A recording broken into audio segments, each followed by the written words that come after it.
Jerry didn't understand what was happening. This was nothing like the games he played with his friends at school. At just 12 years old, Jerry was a cheerful primary school student who loved playing football, watching cartoons, and reading storybooks. But most days, when he came home from school, the house was empty.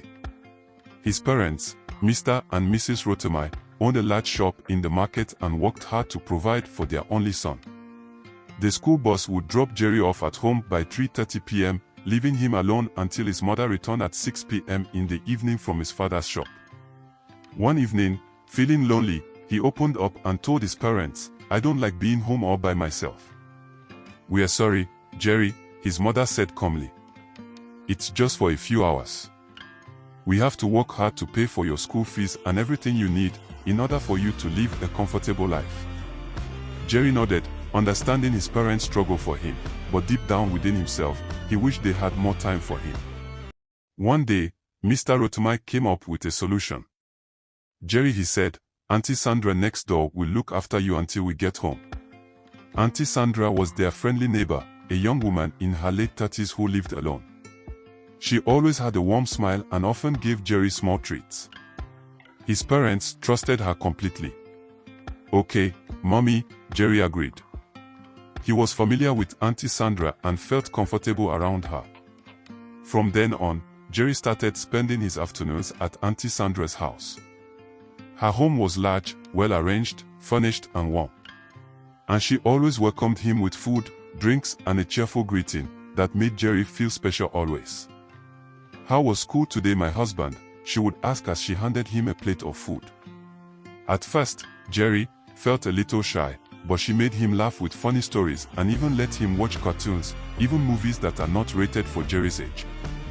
Soon, he began looking forward to his time there.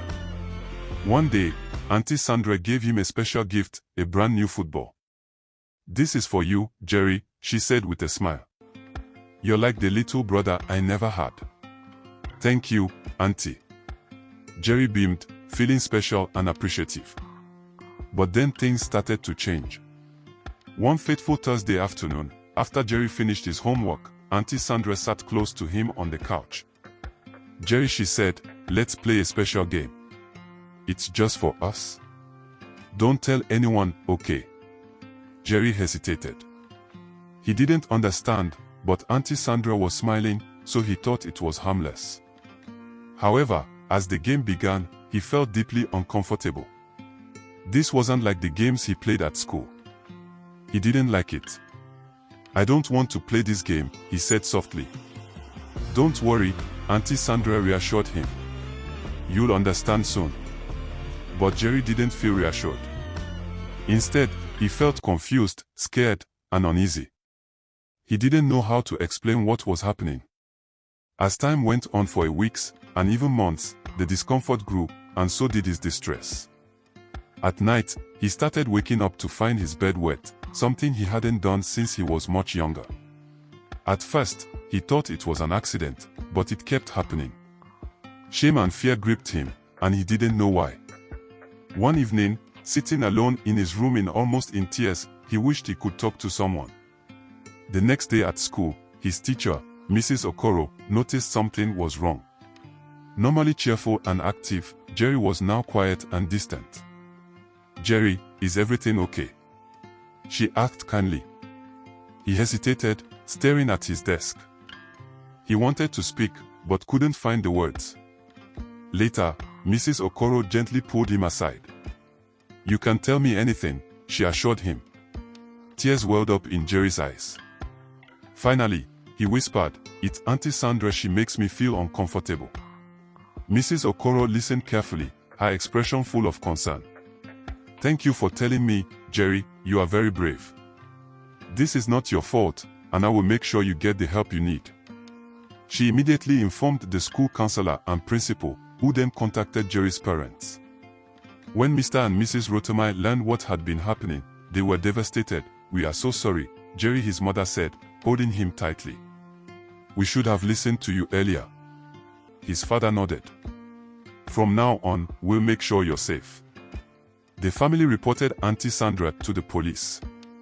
A kind officer spoke to Jerry, assuring him that he had done the right thing. Soon after, Auntie Sandra was arrested, and the neighborhood learned the truth hidden behind her friendly smile. Determined to be more present in their son's life, Jerry's parents adjusted their schedule so that he was never alone after school. They also took him to a counselor, who helped him process his emotions and heal. As time passed, Jerry's nightmares and bedwetting stopped. He began feeling like himself again, playing football with his friends, smiling and laughing just like before.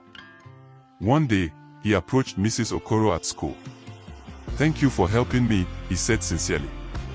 "You're very brave, Jerry," she replied with a warm smile. Through it all, Jerry learned an important lesson. It's always okay to speak up when something feels wrong. There are people who will listen, believe, and protect you. Remember to subscribe to the channel for more amazing topics waiting for you ahead. Thank you very Thank much, you. ladies and gentlemen.